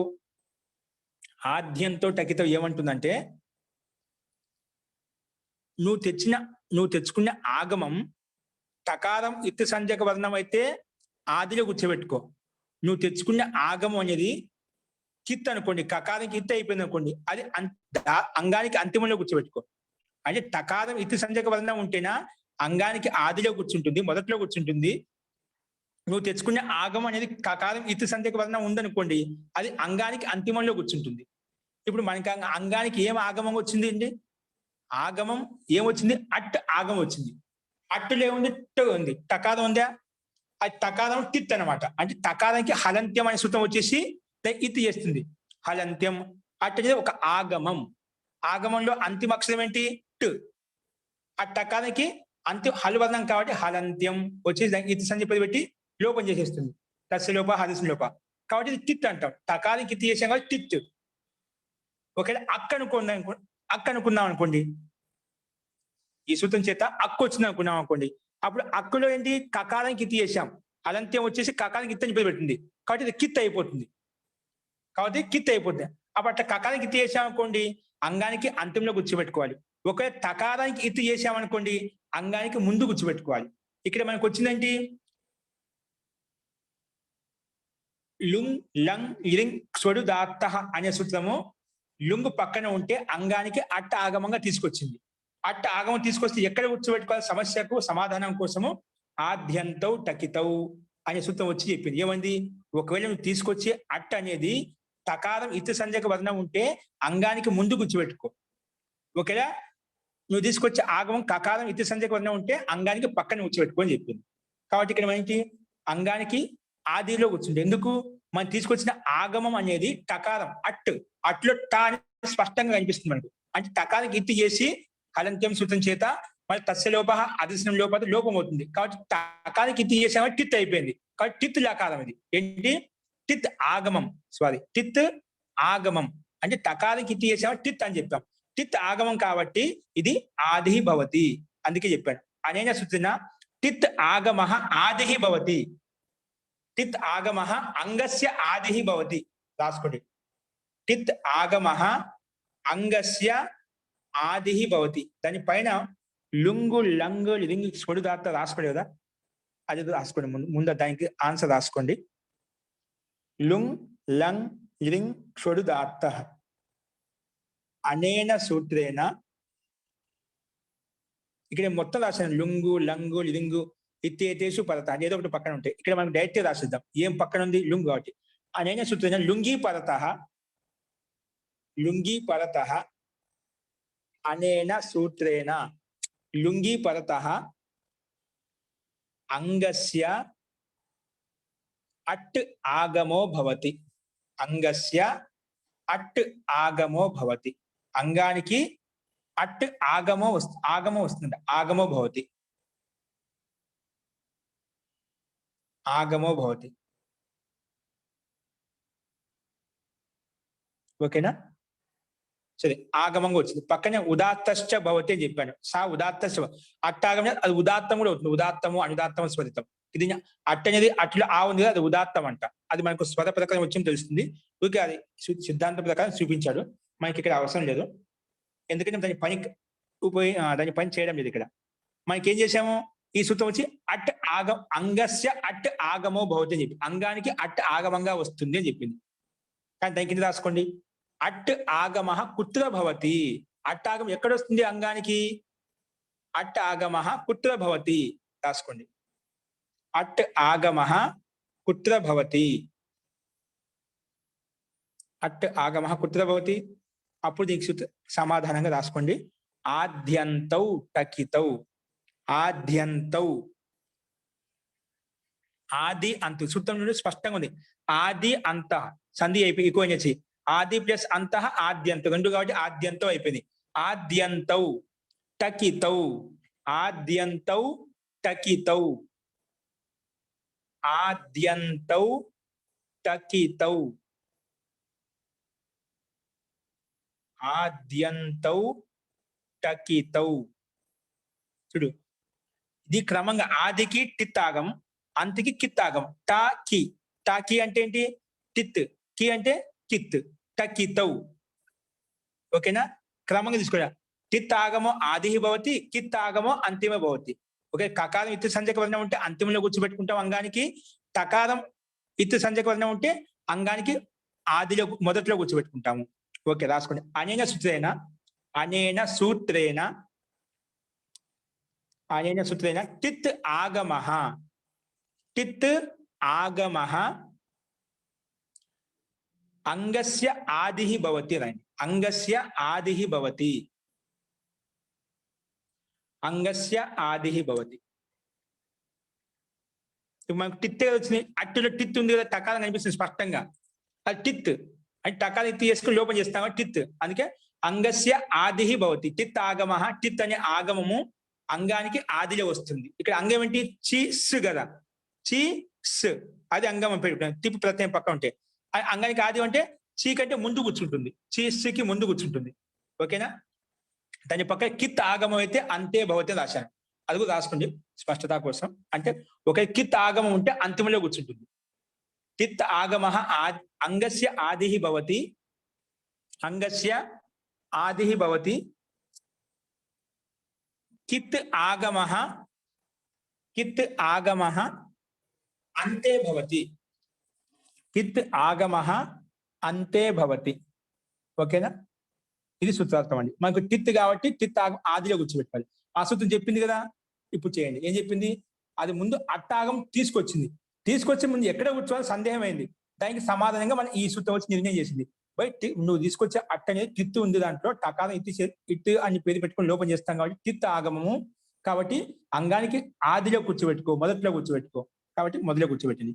అట్ చి తి, అట్ చి తి. ఇక్కడ నేను ముందు ప్రక్రియ అనుమతి లోపం కింద చేశాను కాబట్టి అక్కడ రాసుకుని వచ్చాను. పదవాడది అట్ చి సిచ్క మిగిలిందా, తి కూడా అనుమతి లోపం చేశాం. పకాలం కూడా అనుమతి లోపం ఏం మిగిలింది మనకు? తి మిగిలింది. ఓకేనా? అట్ చి సిచ్ తి. ఓకేనా అండి? ఇక్కడ మళ్ళీ అట్టు వచ్చింది కదా, అట్టు కూడా అనుమతి లోపం చేయి. అది మనకి ఇంతవరకు ఓకేనా? అటు చీస్కి ముందు వచ్చింది, అంగానికి ముందు తీసుకొచ్చాం. అట్టు చీస్తి దీనికి ఎదురుగా రాసుకోండి. మళ్ళీ హలంత్యం మళ్ళీ వచ్చింది, ఎందుకంటే అట్టులో టకారం ఉంది అన్నమాట. అది అనుబంధం లోపం తీసివేయాలి. రాసుకుని హలంత్యం అనన్య సూత్రేనా, దానికి ఎదురుగా రాసుకుని బాణం గురించి వచ్చేసి అనన్య సూత్రేనా అట్ ఆగమే. చూడు, దీన్ని అట్టుని ఏమంటే ఆగం అంటాం, గుర్తుపెట్టుకోండి. దీన్ని ఏమంటాం? ఆగం వేరు, ప్రత్యయం వేరు, ఆదేశం వేరు. ఓకేనా? ఆదేశాలు ఏదైనా ఒక స్థానంలో వస్తాయి, ప్రత్యయాలు ధాతుకు పక్కలో వస్తాయి, ఆగమాలు ఏదైనా అంగానికి వస్తాయి. గుర్తుపెట్టుకో, అంగానికి వచ్చేటి ఆగమాలు, ధాతు పక్కలో వచ్చేటి ప్రత్యయాలు, ఏదైనా స్థానంలో వచ్చేటువంటి ఆదేశాలు. ఓకేనా? స్థానంలో వచ్చాయంటే ఆదేశాలు. అస్తు అనేన సూత్రేణ అట్ ఆగమే అంతిమ టకారస్య ఇత్ సంజ్ఞా భవతి. అట్ ఆగమంలో, ఆగమే సప్తమి భక్తి ఏకొచ్చినాం అండి. అట్ ఆగమంలో వచ్చింది అట్టాగం కదా, దాంట్లో అంతిమ ఏంటి? టకారం కదా. అట్టులో ఏంటి? టకారం అంతిమంలో ఉంది కాబట్టి అట్ ఆగమ టకారస్య ఇత్ సంజ్ఞా భవతి. ఓకేనా? ఇత్ సంజ్ఞా భవతి. ఇత్ అని పెట్టుకుని వస్తుంది. మళ్ళా రాసుకుని కింద తస్య లోప అదర్శన లోప. ఓన్లీ సూత్ర రాయండి. తస్య అంటే అనేనా, తస్య లోప అంటే ఇత్సంజకస్య లోప భవతి. తస్య లోప రాసి ఇత్సంజకస్య లోపో భవతి. ఎవరు ఇక్కడ ఇత్సంజక వదనం ఏది? టకారం లోపం అయిపోతుంది. లోపం అంటే ఏమిటి? అదర్శనం లోప. అనేన సూత్రేణ అదర్శనస్య లోప సంజ్ఞా భవతి. నేను అన్ని ఈ స్థితిలో ఇక్కడ నేను రాసిన పేపర్లో ఇక్కడికి వచ్చిన తర్వాత అన్ని లోపం చేశాను, ఒకేసారి చేశాను. ఇక్కడ మళ్ళీ రాసిన అవసరం లేదు, పైన రాసుకున్నాం కాబట్టి. అప్పుడు మనకి స్థితి ఏం మిగిలింది? అనుమతి లోపం చేసుకుంటే అలంత్యం తస్య లోప అదర్శన లోప అయిపోయింది. టకారానికి ఇత్సంజ చేశాం, అప్పుడు ఏమైంది? కేవలం ఆ మిగిలింది. రాసుకుని కింద మిగిలిన రాదు కదా, లోపం చేసిన తర్వాత ఏదైతే మిగిలిందో మళ్ళీ అది రాయాలి. ఆ చి తి. ఓకేనా? ఆ చి తి ఈ స్థితి ఓకేనా మనకు ఇంతవరకు?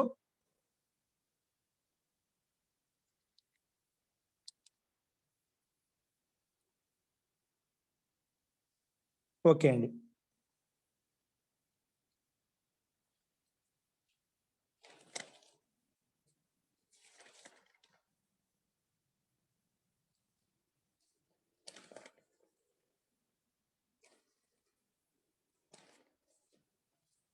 అర్థమైనకుంటే ఇంతవరకు అండి.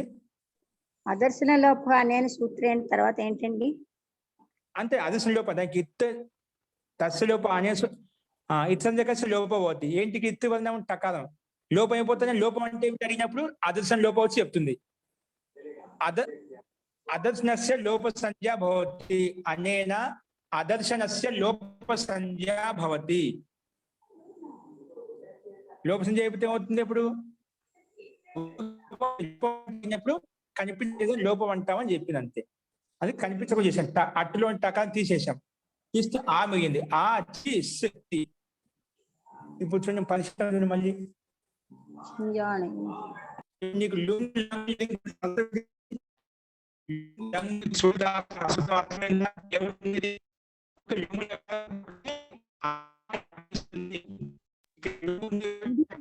బాగా రావట్లేదు మహోదయ. ఏంటండి నాగమణి గారు? వాయిస్ బాగా రాలేదు అన్న మహోదయ. ఇప్పుడు వస్తుందండి అందరికి? వస్తుంది మహోదయ ఇప్పుడు. ఇప్పుడు వస్తుందండి? వస్తుంది హలో. మహోదయ. ఓకే. వస్తుందండి. సరే इदानीं श्रूयते महोदय. అస్తు అండి. ఇప్పుడు ఒకసారి మా పరిశిష్టంలోకి వచ్చేయండి. మీకు పంపించిన పరిశిష్టం కనిపించిందా? పరిశిష్టము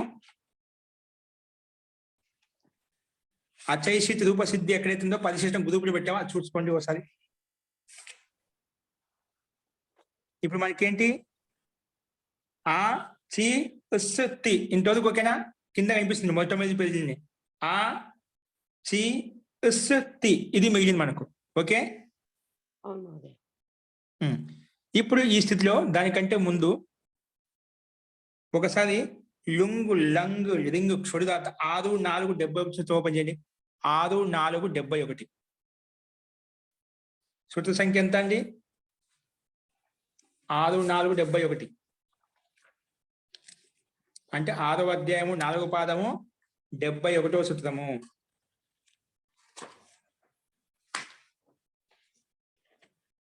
రెండు 258వ పేజ్ అండి. 3వ భాగంలో 258 258 ఒకసారి ఓపెన్ చేయండి. ఇదేమంటుంది చూడండి. అని నేను చెప్పిందే ఇక్కడ మళ్ళా మీకు ఒకసారి చూస్తే స్పష్టత వస్తుంది. ఆ చూసే విధానం రావాలి. ఓపెన్ చేసేదండి. ఇక్కడ చూడండి ఏమంటుంది ఇది సూత్రం ఎలా విడగొట్టాడు. ముందు పద విభాగం చూడండి. పద విభాగం చూడండి. ఇక్కడ లుంగు లంగు లింగు ఇది మొత్తం సప్తమిభక్తి బహువచనం అండి. సప్తమిభక్తి పక్కన ఉంటే అంటున్నామంటే ఖచ్చితంగా అది సప్తమిభక్తి అయి ఉంటుంది. నేను చెప్పాను కదా, లుంగు కానీ లంగు కానీ ఇది పక్కన ఉంటే అని శబ్దం చెప్పినాం అనుకోండి ఖచ్చితంగా సప్తమిభక్తి అయి ఉంటుంది. దాంట్లో ఏ సందేహం ఉండదు. పక్కన ఉంటే అంటున్నామంటే అది ఖచ్చితంగా సప్తమిభక్తిలో ఉంటుంది. చూడండి ఇక్కడ లుంగు లంగు లింక్షు లుంగ్ లంగ్ లింక్షు సప్తమిభక్తి బహువచనంలో ఉన్నాయి. ఎందుకంటే చాలా ఉన్నాయంటే బహువచనం పెట్టాడు. తర్వాత అట్టు సూత్రంలో అట్టు ఉంది. తర్వాత ఉదాత్త అది అట్టు ఉదాత్తం కూడా అవుతుంది. ఇక్కడ ఉదాత్తం అవసరం లేదు. ఇక్కడ స్వరపదకం కాదు కాబట్టి దీని అర్థం చూడండి. చూడు దానికంటే ముందు అను అంటే అనువృత్తి అంగస్యాకి అనువృత్తి వస్తుంది. అంటే అంగాధికారంలో ఉన్నటువంటి అంగని పేరు పెట్టుకునేటువంటి సూత్రంలో మాత్రమే ఇది పనిచేస్తుంది అన్నమాట. అస్తు చూడండి లుంగు అర్థ అర్థం చూడండి డైరెక్ట్గా లుంగు లంగ్ లింగు ఇతి ఏతేషు పరతః ఇతి ఏతేషు పరతః అంటే ఈ మూడిట్లో ఏదో ఒకటి పక్కన ఉంటే పరతః అంటే పక్కన ఉంటే అంగస్య అంటే అంగానికి అట్ ఆగమో భవతి అట్టు ఆగమంగా వస్తుంది. అట్టు ఆగమ భవతి అంటే అట్టు ఆగమంగా వస్తుంది. ఉదాత్తశ్చ సా భవతి ఆ ఆగమం అట్టు వచ్చింది కదా అది అకారం ఉదాత్తం కూడా. ఆకారం ఉదాత్తం కూడా. ఇక్కడ మనకు ఉదాత్తం లేదు. దాని ప్రకారం వచ్చిన చెప్పుకుందాం. ఇక్కడ మనకు అట్ట ఆగమంగా వచ్చింది. ఇది ఈ సూత్రం ఈ రకంగా చెప్పింది. సరే అట్ట ఆగం ఎక్కడ కూర్చోవాలి అన్నప్పుడు దానికి సమాధానం కోసము ఎవరు వచ్చారు? ఆద్యంతౌ టకితౌ ఇది వచ్చి అట్టాగం చేస్తూ ఉంటుంది. ఎక్కడ కూర్చోబెట్టాలి? నిర్ణయం కాలేదు కదా, అంగానికి కూర్చోబెట్టి అంగానికి ఎక్కడ కూర్చోబెట్టుకోవాలి. అందుకే ఆద్యంతౌ టకితౌ ఇది వచ్చింది 1వ అధ్యాయము 1వ పాదం 45 1:1:45 ఓపెన్ చేయండి. 1వ భాగంలో 1:1:45 ఇది మీకు ఎందుకంటే మాటి చూపిస్తున్నాను. మీకు ఈ అలవాటు కావాలి. మనకు సూత్రాలు కంఠస్థం లేవు కాబట్టి ఇది మాటికి చూడటం వలన అప్పుడు మనకు అర్థమవుతుంది. 1:1:45 1:1:45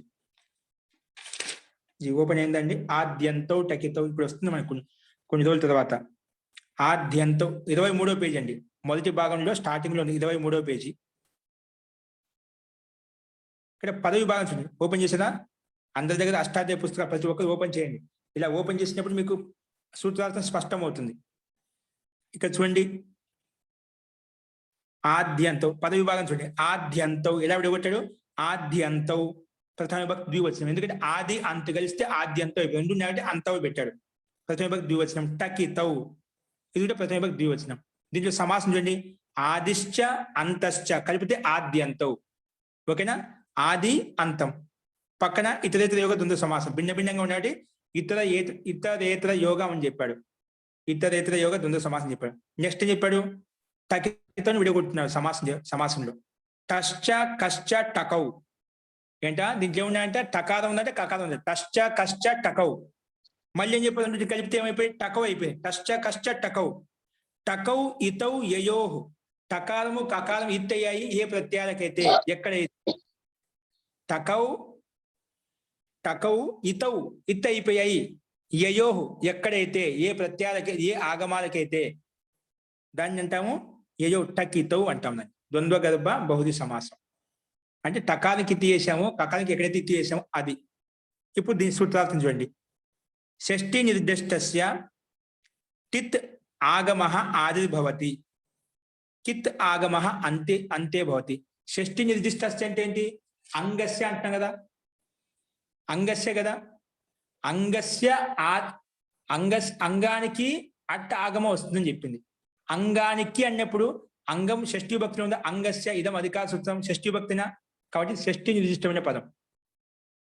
కాబట్టి షష్ఠి నిర్దిష్టమైన పదం కాబట్టి అంగానికి అంటున్నాం. అంగానికి ఆదిలో కూర్చుంటుంది, అది చెప్పాడు ఇక్కడ. షష్ఠి నిర్దిష్టస్య టిత్ ఆగమః ఆదిర్భవతి. ఆదిలో కూర్చుంటుంది. టిత్ అయితే ఆదిలో కూర్చుంటుంది. కిత్ ఆగమః అంతే భవతి. కిత్ ఆగమం అయితే అంతిమంలో కూర్చుంటుంది అని చెప్పింది. ఇది గుర్తుపెట్టుకోండి. టకారము ఎప్పుడు వచ్చినా, ఆగమాలు ఎప్పుడు వచ్చినా ఈ సూత్రం రెడీగా ఉంటుంది. ఏముంటుంది? ఒకవేళ నువ్వు తీసుకొచ్చిన ఆగమం అనేది టకారం అయితే అంగానికి ఆదిలో కూర్చోబెట్టుకో. నువ్వు తీసుకొచ్చిన ఆగమం అనేది కకారం అనుకోండి, అక్ అనుకోండి, అంటే కకారం ఇత్ సంఖ్యకు వర్ణం ఉందనుకోండి, అది అంగానికి అంతిమంలో కూర్చుంటుంది. అందుకే టిత్ అయితే టిత్ ఆగమః ఆదిహి భవతి. కిత్ ఆగమః అంతే భవతి. ఇది ముఖ్యంగా దీని తాత్పర్యం. అస్తు అండి, అదే నేను మీకు చెప్పాను. ఇప్పుడు మళ్ళీ చూసుకోండి ఏంటి. ఇప్పుడు మనకి ఆ చి స్ తి. ఈ స్థితిలో ఏమొచ్చిందండి? ఇతశ్చ ఏంటండి? రాసుకోండి. ఆ చి స్ తి. దీనికి ఎదురుగా బాణం గుర్తించి రాసుకోండి. మనకి మిగిలిన స్థితి ఏంటి? ఆ చి స్ తి. దానికి ఎదురుగా రాసుకోండి. ఇతశ్చ ఏంటండి? ఇతశ్చ. ఇది ఓపెన్ చేయండి. 3వ అధ్యాయము 4వ పాదం 100వ సూత్రం అన్న. 3, 4, 100. సూత్ర సంఖ్య 100. దీని పక్కనే ఉంది, కొంచెం ముందు తిప్పితే 3, 4, 100. ఎన్నో పేజీ అండి? 5, 5, 1 551. ప్రథమ భాగంలోనే పరిశిష్టానికి కొన్ని పేజీలు ముందు తిప్పితే చాలు కనిపిస్తుంది. పృష్ఠ సంఖ్య 551. 551. ఓకేనండి. ఇదేమంటుంది? ఇతశ్చ. ఇతః షష్ఠీ విభక్తి ఏకవచనం చ అవ్యపదం. ఇక సూత్రం గమనించండి. గిత్ లకార సంబంధిన ఇకారస్య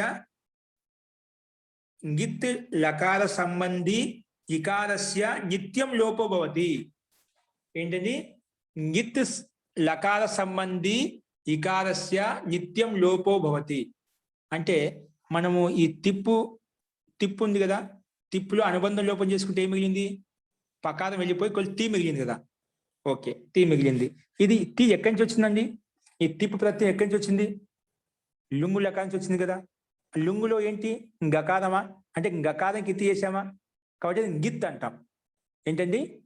గకారానికి ఇత్తి చేసాం కాబట్టి గిత్ అన్యాం. లట్ లకారంలో ఉంది, టా ఉంది. అక్కడ టకారం ఉంది కాబట్టి ఇత్తి చేస్తున్నా టిత్ లకారం అంటాం. లట్టు, లిట్టు, లుట్టు ఇవేంటి? టిత్ లకారాలు. లంగు, లింగు, లింగు ఇప్పుడు చెప్పాం కదా, ఇవన్నీ అక్కడ అంతే గా ఉంటే గిత్ లకారం అంటాం. గకారానికి ఇత్తి చేసాను గిత్ లకారాలు. ఇదే అంటుంది. ఏమంటుంది? గిత్ సంబంధి ఇకారస్య. ఇప్పుడు లుంగు లకార స్థానంలో మనం తిప్పు తీసుకొచ్చాం కాబట్టి ఇది గిత్ సంబంధి ప్రత్యయం అంట. ఏంటండి? గిత్ సంబంధి ప్రత్యయం అంటే లుంగు గకారం ఇత్తి చేసినటువంటి లకార స్థానంలో లుంగు లకార స్థానంలో అనుబంధం వేసుకొని లకార స్థానం తిప్పు తీసుకొచ్చాం కాబట్టి ఇది గిత్ సంబంధి. గిత్ సంబంధి ఇకారం కాబట్టి తిప్పులో ఉండే ఇకారం గిత్ సంబంధి ఇకారం కాబట్టి దానికి లోపం అవుతుంది అని చెప్పింది. గిత్ సంబంధి ఇకారస్య లోపో భవతి. మహోదయ ఇప్పుడు చెప్పింది ఒకసారి చెప్పండి మహోదయ. ఈ తిప్పు ఎక్కడి నుంచి వచ్చింది? లుంగు లకారం స్థానం వచ్చిందా? తిప్పు ప్రత్యయం ఎక్కడి నుంచి వచ్చింది? లుంగు. ఆ లుంగుకు అనుబంధం లోపం చేసుకుంటే లా మిగిలింది. ఆ లకార స్థానం తిప్పు వచ్చింది. అంటే లుంగు లకార స్థానంలో వచ్చింది కాబట్టి ఇది కూడా గకారంతో సంబంధం ఉంది.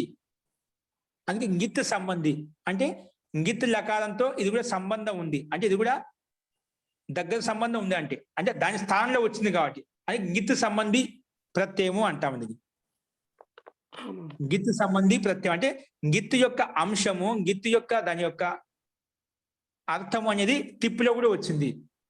నేను చెప్పాను లుంగు లకారం స్థానంలో వచ్చింది కాబట్టి లుంగ్ అనే ప్రత్యయం కాబట్టి గిత్ ప్రత్యయం కాబట్టి దాని యొక్క లక్షణాలు తిప్ ప్రత్యయంలో కూడా వస్తాయి. ఇది కూడా గిత్ కింద భావిస్తాము. ఇది కూడా అంటే లుంగు లకార స్థానంలో వచ్చింది కాబట్టి ఇది కూడా లుంగుగానే భావిస్తాం. అంటే ఇది కూడా గిత్ ప్రత్యయంగానే భావిస్తాం. కాబట్టి ఈ సూత్రం వచ్చేసి అలాంటి గిత్ సంబంధి తిప్పులో ఉండే ఇకారం ఉంది కదా, ఆ ఇకారానికి లోపం చేసింది. ఏమంటుంది? ఇతశ్చ అనే సూత్రము సింపుల్ గా ఇది లుంగు లకారంలో వచ్చిన తిప్పు ఉంది కదా, ఆ తిప్పు కూడా అనుబంధం లోపం చేస్తే కేవలం ఈ తిప్ పకారం వెళ్ళిపోయి తీ మిగిలింది. ఆ తీలో కూడా ఉండేటువంటి ఇకారాన్ని కూడా ఇతశ్చ అనే సూత్రం వచ్చేసి లోపం చేస్తుంది. ఎందుకంటే గకార స్థానంలో వచ్చినటువంటి ఇకారం అన్నమాట. లుంగు లకారంలో గకారానికి ఎత్తి చేసుకున్న తర్వాత వచ్చినటువంటి తిప్పు ప్రత్యయం అట. ఆ తిప్పులో ఉన్నటువంటి ఇకారానికి ఈ సూత్రం వచ్చేసి లోపం చేసింది. ఓకే, రాసుకోండి. ఇతశ్చ. దీని యొక్క ముఖ్య పని ఏంటి అది గమనించండి. దీని యొక్క అర్థం లోతుగా వెళ్ళొద్దు. ఇది తిప్పులో ఉండే ఈ ఉంది కదా, పక్కన వెళ్ళిపోయి తీలో ఉండే ఇకారానికి లోపం చేస్తుంది. ఏం చేస్తుందండి? ఎల్లప్పుడూ చేస్తుంది నిశ్చయంగా. తీలో ఉండే తిప్పులో మనకు పకారానికి అనుబంధం లోపం చేస్తే ఏమి తీ మిగిలిందా, ఆ ఇకారానికి తీలో ఉండే ఇకారానికి లోపం చేసింది. రాసుకోండి. ఇతశ్చ. ఇతశ్చ అనేన సూత్రేణ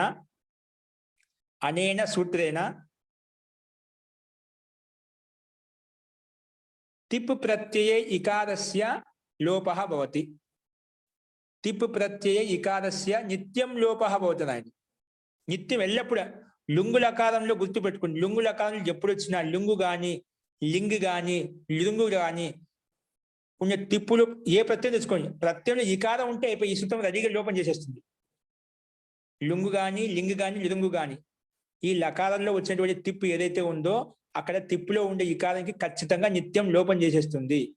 ఓకే, ఇక్కడ లుంగు లకారంలో వచ్చింది కాబట్టి తిప్పు అనేది తిప్పులో ఉండే ఇకారం లోపం చేసేస్తాం. ఇతశ్చ అనేన సూత్రేణ తిప్ ప్రత్యయే ఇకారస్య నిత్యం లోపః భవతి. తిప్ ప్రత్యయే ఇకారస్య నిత్యం లోపః భవతి. నిత్యం లోపః భవతి. అప్పుడు తిప్పులో ఉండే ఇకారం కూడా వెళ్ళిపోతే ఏం మిగిలిందండి?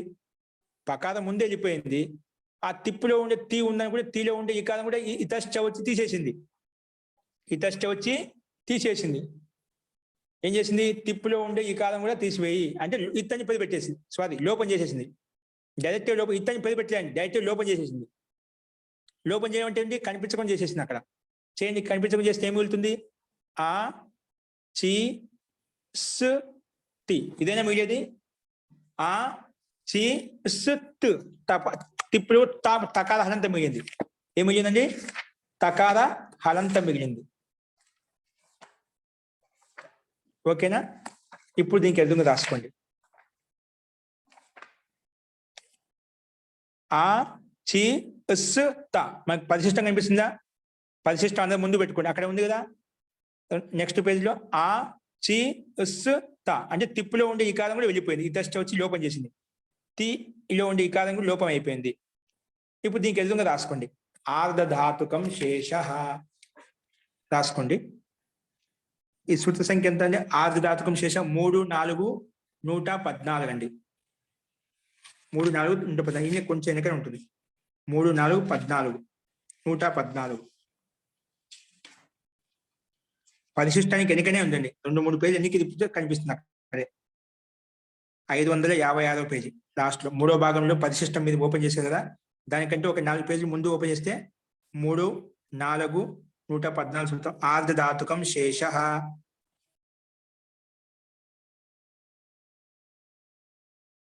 ఓకే, ఆర్ధధాతుకం శేష ఓపెన్ చేసేదండి. ఇది ఏమంటుందంటే ఒకసారి వినండి. మనము తింగి ప్రత్యయాలు ఉన్నాయండి, తిప్ తస్ జి, సిప్ తస్ థా, ఇవి కదా మొత్తం 18 ప్రత్యయాలు ఉన్నాయి కదా.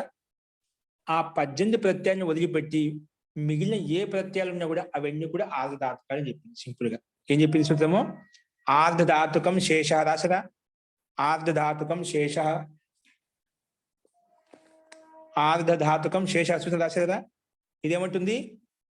మనము తిప్ తస్ జి, సిప్ తస్ థా, మిప్ వస్ మస్, తా థాం ఝ, థా సా థాం ధ్వం, ఇటు వహి మహిం, ఈ 18 ప్రత్యయాలు చెప్పుకున్నాం కదా.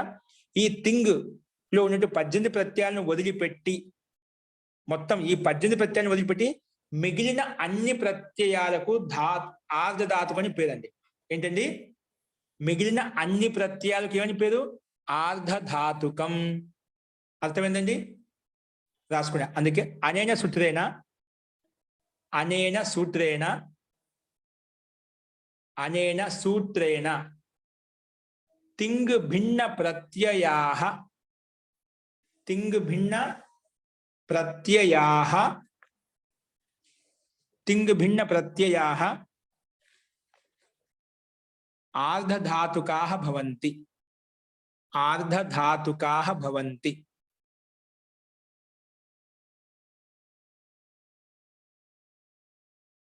తింగ్ భిన్న ప్రత్యయాః ఆర్ధధాతుకాః భవంతి. అర్థమైందండి? తిప్ తస్ జి, సిప్ తస్ థా ఉన్నటువంటి ప్రత్యయాలను వదిలిపెట్టి మిగిలిన ఏ ప్రత్యయం ఉన్నా దాన్ని ఏమంటాము? ఆర్ధధాతుకం అంటాము. అర్థమైందా? ఈ సూత్రం ఏమంటుంది?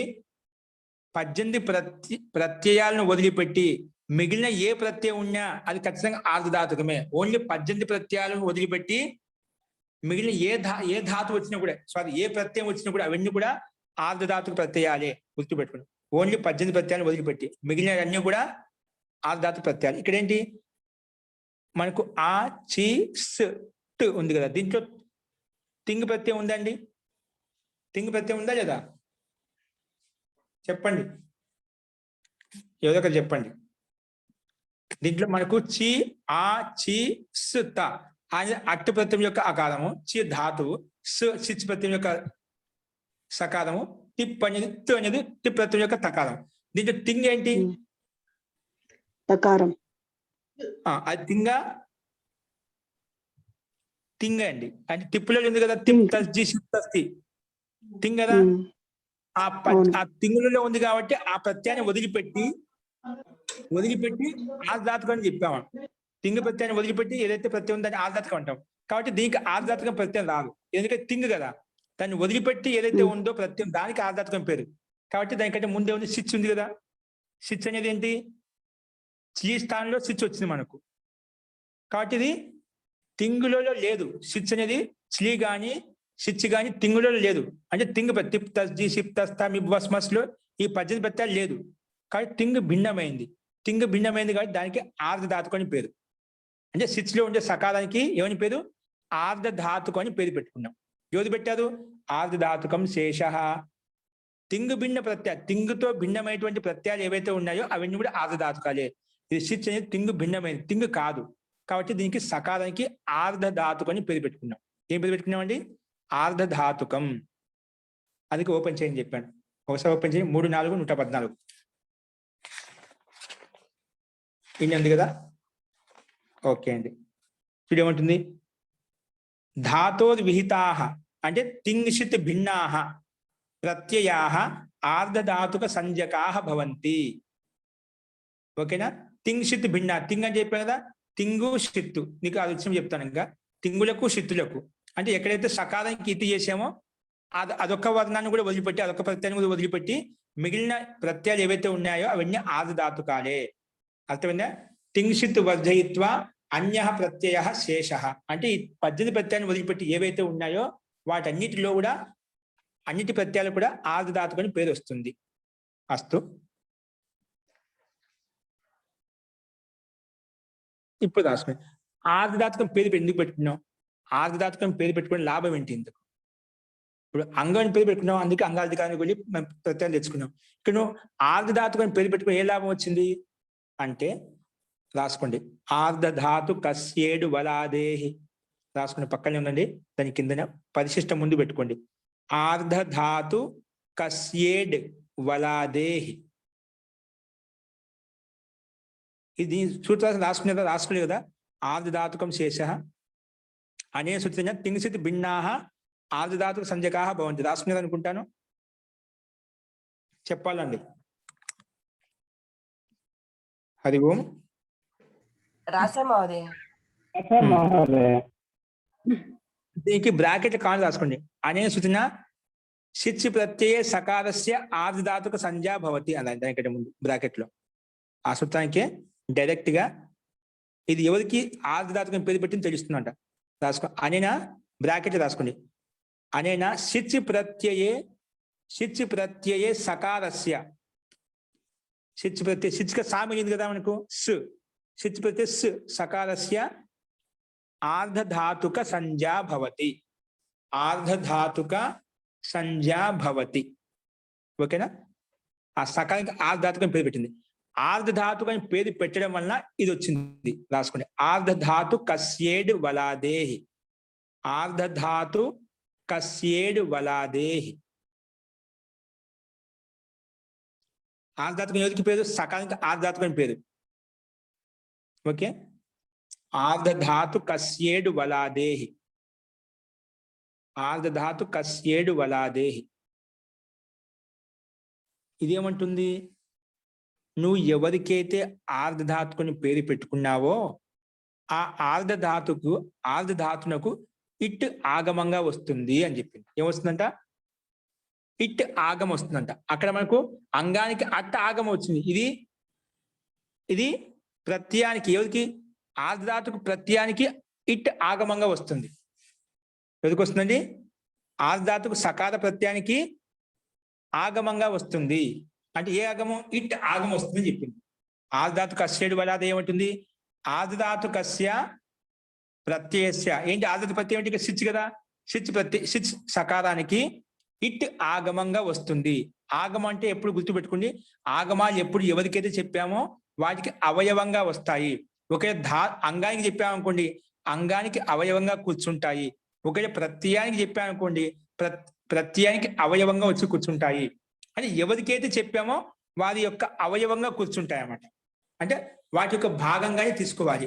ఇప్పుడు సిచ్కు ఇట్ ఆగం వస్తుంది చెప్పి అంటే సిచ్కు ఇట్ ఆగం అంటే సిచ్ అవయవంగా భావిస్తాం. సిచ్ ప్రత్యయం కాబట్టి ఇది కూడా ఒక భాగమే, ఇది కూడా ఒక అవయవం కింద భావించి దీన్ని కూడా ఇట్టును కూడా అవయవంగానే భావిస్తాము. సిచ్ ప్రత్యయం యొక్క ఒక అవయవ కింద మారిపోతుంది, ఒక భాగం కింద మారిపోతుంది. అస్తు. ఆర్ధధాతు కస్యేడు బలాదేహి వచ్చేసేసింది. అనేన సూత్రేణ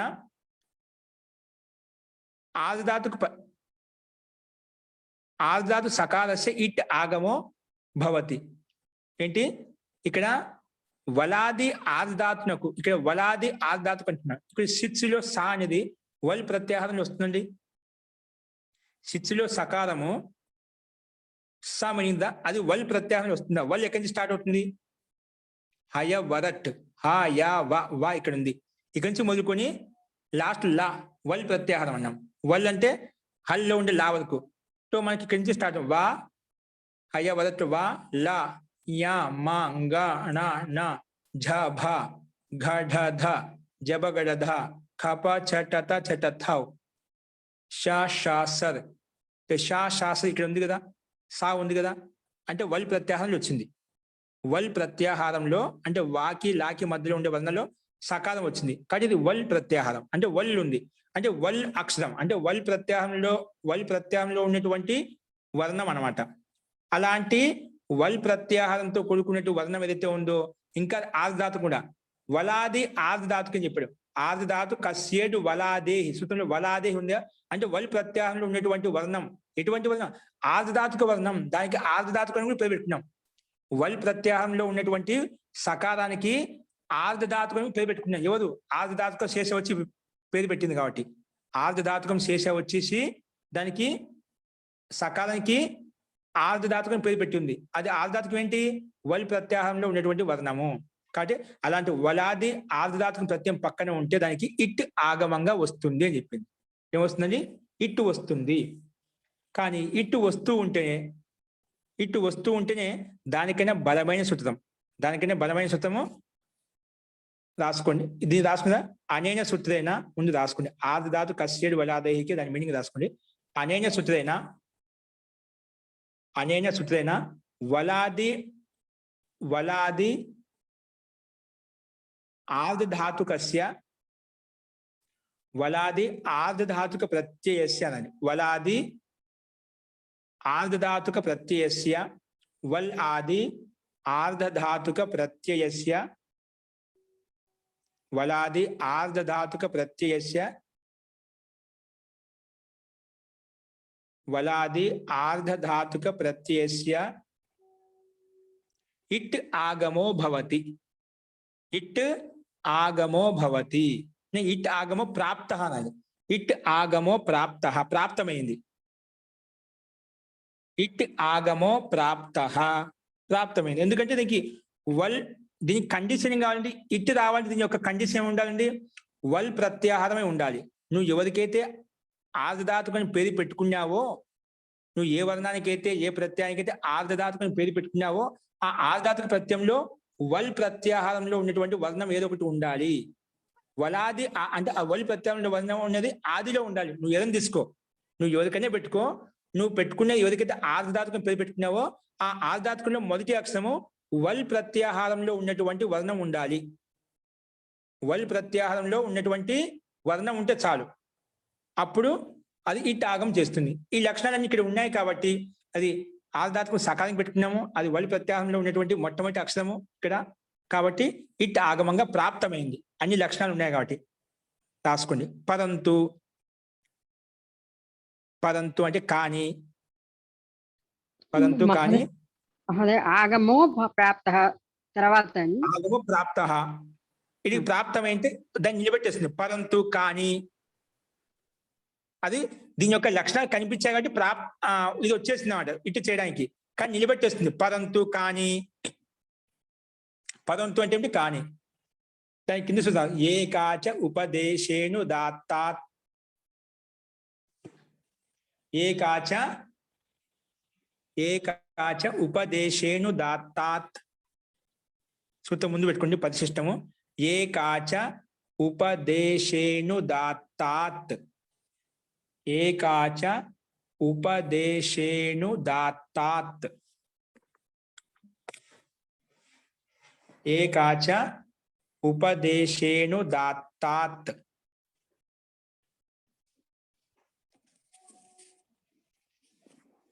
ఏకాచ ఉపదేశేను దాత్తాత్. ఇదేమంటుందంటే, ఒకసారి వినండి, ఇది రాసుకునేది మళ్ళీ తర్వాత. ఇదేమంటుందంటే, నువ్వు అది పై సూత్రము వలాది ఆర్ధధాతునకు ఇట్టి చేస్తా అని చెప్పింది. ప్రాప్తం అవుతుంటే దాని లక్షణాలు మొత్తం కనిపించాయి. వాళ్ళు ప్రత్యాహారం కావాలి, అది ఆర్ధధాతుకం ఉండాలి, కాబట్టి నేను ఇట్టి చేస్తా అని చెప్పింది. లేదు, కానీ ఏకాచ ఉపదేశేను దాత్తాత్ అనే సూత్రం వచ్చి ఏం చెప్పిందంటే, ధాతుపాఠంలో ఈ చి అనే ధాతువు మహర్షి పాణిని దీన్ని అనిట్ అని చెప్పాడు. ఏం చెప్పాడండి? అనిట్. నేను ముందు మనకు రచనానువాద కౌముది చెప్పేటప్పుడు చెప్పాను, కొన్ని ధాతులు ఇట్, కొన్ని ధాతులు సెట్ అంటాము, కొన్ని ధాతులు అనిట్ ధాతులు అంటాము. అంటే కొన్ని ధాతులకు మాత్రమే ఇట్ అని చెప్పాడు, కొన్ని ధాతులకు అనిట్ అని చెప్పాడు.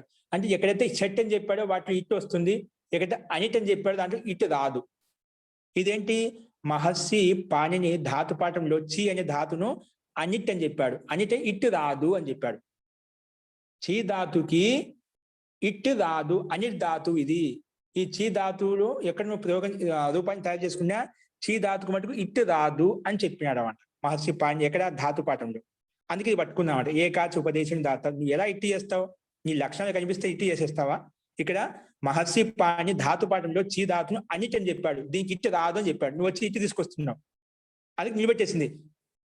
ఏకాచ ఉపదేశేను దాతాదు. ఇది ఉపదేశంలో ధాతుపాఠంలో ఒకే అచ్చునకు చి ధాతు ఒకే అచ్చున, అలాంటి ఒకే అచ్చు కలిగినటువంటి ధాతు ఏదైతే ఉందో దానికి మహర్షి పాణిని ధాతుపాఠంలో అనిట్ ధాతు అని చెప్పాడు. అనిట్ అంటే ఇట్టి రాదు అని చెప్పాడు, కాబట్టి ఇక్కడ ఇట్టి రాదు. నీ లక్షణాలు ఉన్న భలే అన్ని ఉండొచ్చు, నీ లక్షణాలు మొత్తం ఉండొచ్చు, ఆధ్యాత్మికం కావచ్చు, అన్ని ఉండొచ్చు. కానీ ఇక్కడ ధాతు పాఠంలో దీన్ని మహర్షి అనిట్ ధాతు అని చెప్పాడు కాబట్టి ఇక్కడ రాదు, ఇటు చేసుకోవద్దు అని చెప్పి నిలబెట్టేసింది. ఏం చేసిందండి, అది ఇటు ప్రాప్తం అవుతుంటే ఇది నిలబెట్టేసింది. అందుకే ఇటు రాలేదు, అంటే సకాలానికి ఇటు రావాల్సింది అది రాలేదు, అది నిలబడిపోయింది. ఎవరి వల్ల? ఏకాచ ఉపదేశేను దాత్తాత్. ఎందుకు? ధాతు పాఠంలో ఈ చీ ధాతును అనిట్ ధాతు అని మహర్షి పాణి చెప్పాడు కాబట్టి ఇది అనిట్ ధాతు. అందుకే అనేన సూత్రేణ ఉపదేశే అవస్థాయాం చీ ధాతు అనిట్ వర్తతే, అతః అత్ర ఇట్ నా భవతి. ఇట్టు పై సూత్రం తీసుకొస్తా అంటే ఇది వద్దు అని చెప్పింది కాబట్టి రాలేదు, నిలబెట్టేసింది.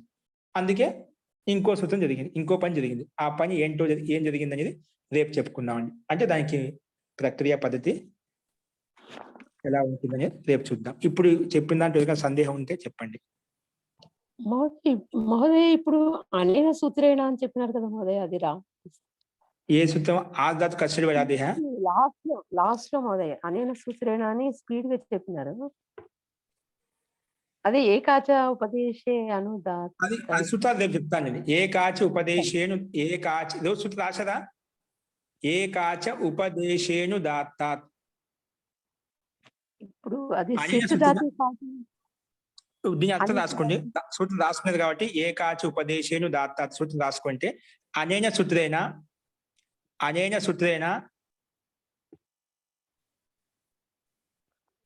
చీ ధాతు అనిటు వర్తతే.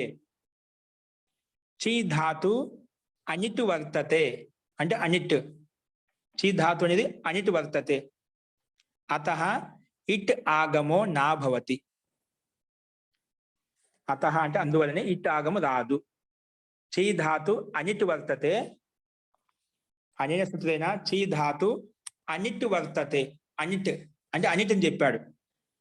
అతః ఇట్ ఆగమో నా భవతి. ఇట్ ఆగమో నా భవతి, ఇట్ రాదు. ఓకే అండి. తర్వాత ఇటు రాకుంటే ఏమొస్తుంది అది రేపు చూద్దామండి. అస్తు. ఎవరికైనా సందేహాలు ఉన్నాయండి? అస్తు. మంత్రపాఠः. ఓం సర్వే భవంతు సుఖినః, సర్వే సంతు నిరామయాః, సర్వే భద్రాణి పశ్యంతు, మా కశ్చిద్ దుఃఖభాగ్ భవేత్. ఓం శాంతి శాంతి శాంతి. సర్వేభ్యో నమః. అందరికీ నమస్కారం అండి.